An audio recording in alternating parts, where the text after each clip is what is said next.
Jumpa lagi scan bersama Bung Firdaus Ilyas. Ya, dan tetap bersama Bung Meldi Rendra. Iya. Ini Gimana, di Bung ring Meldi? demokrasi gini ada di sudut biru Bu Megawati, Bung Firdaus di sudut hijau Jokowi ya. Tapi ini pertarungan menurut saya pertarungan yang sehat ya. Jadi walaupun berbeda pendapat terhadap figur yang akan diajukan, tapi ini sebenarnya membangun demokrasi kita, Bung Firdaus.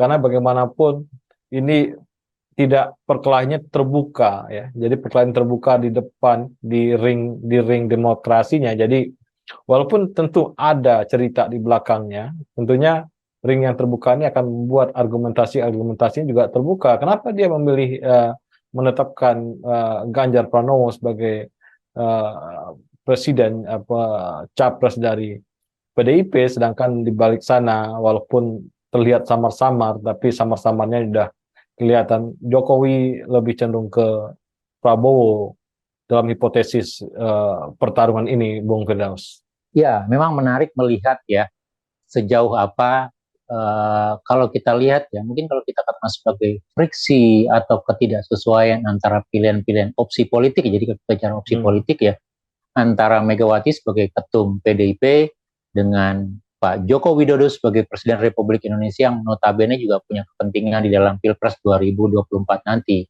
Bahkan sekali lagi kalau kita katakan Presiden Joko Widodo, Pak Jokowi dengan aklamasi, dengan bulat mengatakan untuk Pilpres 2024 dia akan cawe-cawe dalam rangka menjamin keberlanjutan, memastikan apa yang sudah dibangun tetap berlanjut dan seterusnya dengan segala macam alasannya. Dan itu kalau kita lihat dalam representasi dua figurnya, Bung Meldi, orang melihat ya apakah Pak Jokowi yang notabene PDIP, kader Demokrat, kader PDIP itu memang sudah bulat mendukung seorang Ganjar yang dicalonkan oleh partainya sebagai calon presiden, atau alternatif yang kedua, seorang Prabowo yang notabene berasal dari partai yang lain, tapi juga sudah memastikan dirinya akan melanjutkan program pembangunan Jokowi gitu ya, meneruskan kebijakan-kebijakannya sebagai alternatif yang didukung gitu. Nah, saya melihatnya kira-kira apa yang menjadi dasar pertimbangan itu untuk menarik. Artinya dukungan-dukungan ini gitu atau perbedaan-perbedaan ini kira-kira apa yang menjadi dasar pertimbangannya. Dan kalau kita bisa lihat secara lebih jernih lagi, itu akan menarik untuk dalam konteks apa namanya pembelajaran demokrasi gitu ya. Nah, kemudian yang kedua kalau kita lihat kira-kira apa yang terjadi gitu di balik dengan bermacam drama apa namanya sirkus-sirkus politik, bahkan kalau kita lihat terakhir ya gimana seorang Kaisang Pangarep menjadi ketua umum PSI, dan itu juga banyak dikatakan sebagai bagian dari tidak hanya persoalan politik dinasti, tapi juga mengamankan kaki atau pijakan politik seorang Presiden Joko Widodo nanti gitu. Dan ini yang kira-kira menjadi pernak-pernik tertentu di dalam demokrasi kita gitu ya. Dan kira-kira seperti apa sih gitu. Dan yang paling penting untuk publik adalah sekali lagi ya kalau kita mencoba ingatkan dalam konteks moral etika misalnya, bagaimana membatasi seorang kekuasaan dalam hal ini presiden atau keluarga presiden gitu ya, dia tidak menjadi bagian dari politik praktis, dia tidak menjadi bagian dari politik kepentingan yang notabene itu malah menghancurkan proses demokrasi yang dibangun oleh masyarakat Indonesia sendiri. Kira-kira bagaimana membatasinya gitu. Jadi ini yang menurut saya juga menjadi isu menarik sehingga layak untuk kita bahas sampai nanti Pilpres 2024 nanti, Bu Meldi.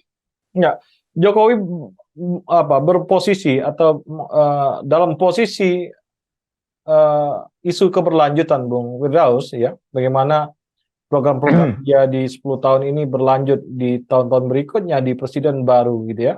Sedangkan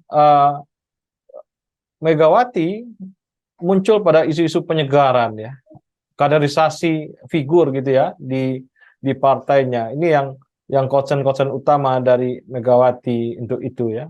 Kemudian juga kontrol terhadap isu-isu kerakyatan ya terhadap presiden baru nantinya, yang Bu Megawati akan lebih punya ruang untuk berbicara, bermusyawarah dengan Ganjar misalnya dibandingkan dengan figur lainnya gitu ya. Ini kan preferensi ini yang membuat Bu Megawati nyaman dengan Ganjar Pranowo. Sedangkan Jokowi mencoba untuk nyaman dengan Prabowo karena dia punya keyakinan bahwa program-program yang telah dilaksanakan 10 tahun yang lalu itu akan dilanjutkan oleh Prabowo. Jadi segregasinya di situ, Bung Firdaus, di dua hal tersebut. Tapi ini semua ini akan kita serahkan kepada publik, Bung Firdaus. Publik maunya yang mana, gitu ya?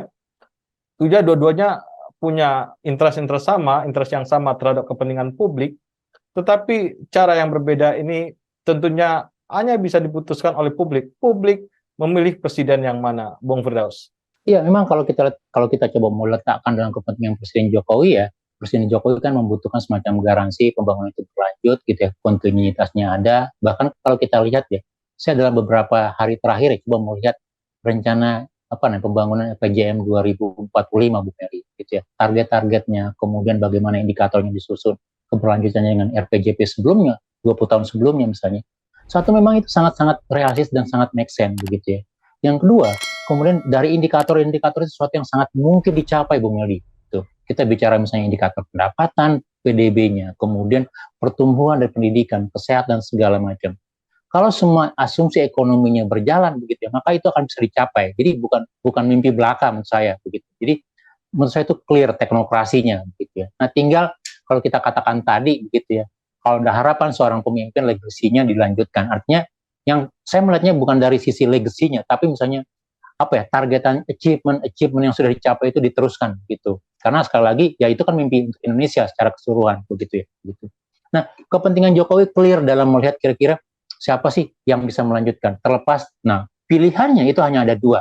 Satu dari partai sendiri itu Ganjar gitu ya. Kemudian yang kedua dari partai lain Gerindra itu Pak Prabowo begitu. Jadi dua pilihan itulah kira-kira. Jadi, nah konteks pragmatisnya adalah di antara mereka berdua lah yang punya kans sampai saat ini, Bung Meldi, begitu ya. Itu yang nilai keterpilihannya tinggi, apalagi kalau dikatakan nanti juga ada semacam preferensi dari seorang Jokowi begitu, maka itu akan semakin tinggi begitu. Nah, berbeda dengan seorang misalnya Megawati, melihat ya Megawati dalam konteks bagaimana perjuangan partai, kepentingan partai, walaupun sekali lagi untuk Indonesia disebutnya begitu ya, tapi yang dikedepankan adalah kepentingan PDIP sebagai partainya, sebagai Ganjar sebagai kader PDIP, sebagai petugas PDIP begitu. Termasuk juga nanti untuk melevate, mengangkat semua gitu ya, keseluruhan dari kinerja atau perform PDIP sebagai organisasi partai politik, kan harapannya begitu. Jadi saya lihat pada titik ini memang akhirnya mereka ketemu. Satu melihat satu misalnya pijakannya adalah partai politik dalam hal Ibu Megawati begitu ya, melihat Indonesia, sementara Jokowi melihat sebagai sebuah proses pembangunan gitu ya pada partai-partai yang ada. Nah, partai-partai yang ada itu hanya dua gitu ya. Karena dari awal Anies Baswedan gitu sudah memposisikan sebagai antitesisnya Jokowi, suatu yang berbeda begitu ya.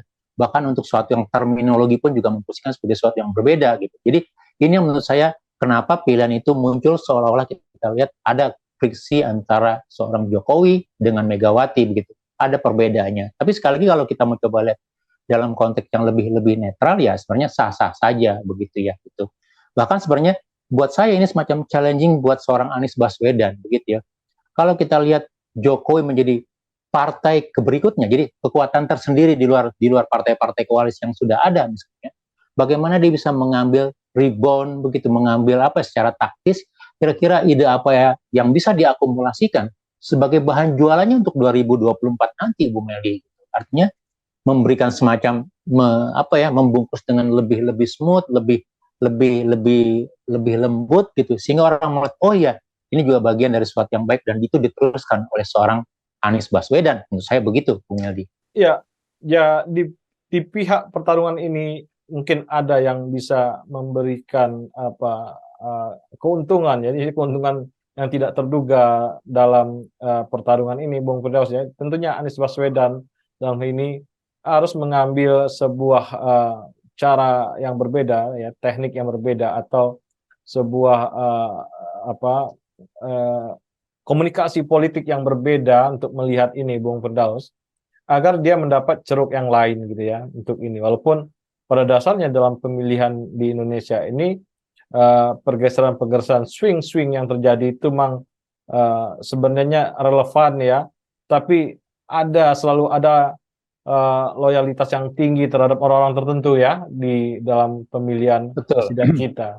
Nah, tapi kita harus menangkap semangat zamannya. Kalau Bung Anies Baswedan bisa menangkap zamannya dalam konteks pertarungan Bu Mega dengan Jokowi ini, dan dia merebut bukan itu masalah kita ini gitu ya. Dan itu disukai publik. Nah, ini menjadi sebuah warna baru dalam capres yang sedang berkembang menjelang pendaftaran ini, Bung Udas. Pendaftaran ini tentunya di depan loket pendaftaran terjadi banyak obrolan-obrolan yang mengomentari bagaimana pendaftaran nantinya dan bagaimana apa yang terjadi setelah pendaftaran. Ini yang menarik dalam demokrasi Indonesia, Bung Firdaus.